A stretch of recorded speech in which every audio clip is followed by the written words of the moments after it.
കർത്താവിന്റെ സന്നദ്ധിയിലേക്ക് മടങ്ങി വരുന്നവരെല്ലാം വാരിപ്പുണരുന്ന സ്നേഹത്തോടെ സ്വീകരിക്കുന്ന സ്നേഹത്തിന്റെ പൂർണ്ണതയാണ് ദൈവം. പത്രോസ്ലീഹായോട് അതാണ് പറഞ്ഞത്, 7 പ്രാവശ്യം ക്ഷമിക്കുക.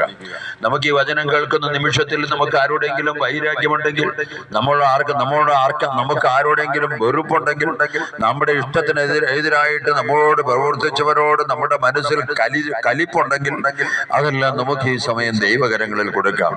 ദൈവം അറിയാതെ ഒന്നും സംഭവിക്കുന്നില്ല. നിന്റെ തലയിലെ ഒരു മുടി പൊഴിയുന്നുണ്ടെങ്കിൽ അത് ഞാൻ അറിയുന്നുണ്ട്.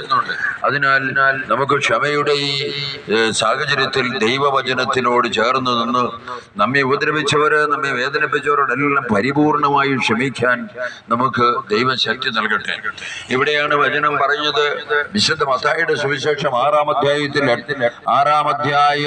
14-ാമത്തെ വചനത്തിൽ ഇങ്ങനെ പറഞ്ഞു, നിന്റെ സഹോദരനോട് നീ ഹൃദയപൂർവ്വം ക്ഷമിക്കുന്നില്ലെങ്കിൽ നിങ്ങളുടെ സ്വർഗ്ഗസ്ഥനായ പിതാവ് നിങ്ങളോട് ക്ഷമിക്കുകയില്ല. നിന്റെ സഹോദരനെതിരായി ഹൃദയപൂർവ്വം ക്ഷമിക്കുന്നെങ്കിൽ നിങ്ങളുടെ സ്വർഗ്ഗസ്ഥനായ പിതാവ് നിങ്ങളുടെ തെറ്റുകൾ നിങ്ങളോട് ക്ഷമിക്കും.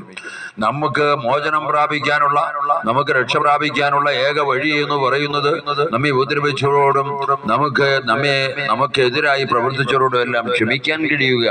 ക്ഷമ ദൈവത്തിന്റെ ഏറ്റവും വലിയൊരു അടയാളമാണ്. ക്ഷമിക്കുന്ന സ്നേഹം അത് ദൈവം കൊതിക്കുന്ന സ്നേഹമാണ്. ക്ഷമിക്കുന്ന സ്നേഹം ദൈവം കൊതിക്കുന്ന സ്നേഹം. ആ ക്ഷമയിലേക്ക് ദൈവം നമ്മെ ക്ഷണിക്കുകയാണ്. ദൈവം നമ്മെ വിളിക്കുകയാണ്.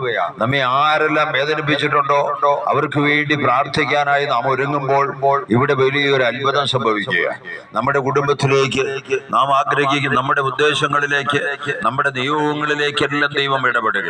അപ്പോൾ അവിടെ അത്രയും ശക്തമാണ് ക്ഷമിക്കുന്ന സ്നേഹം.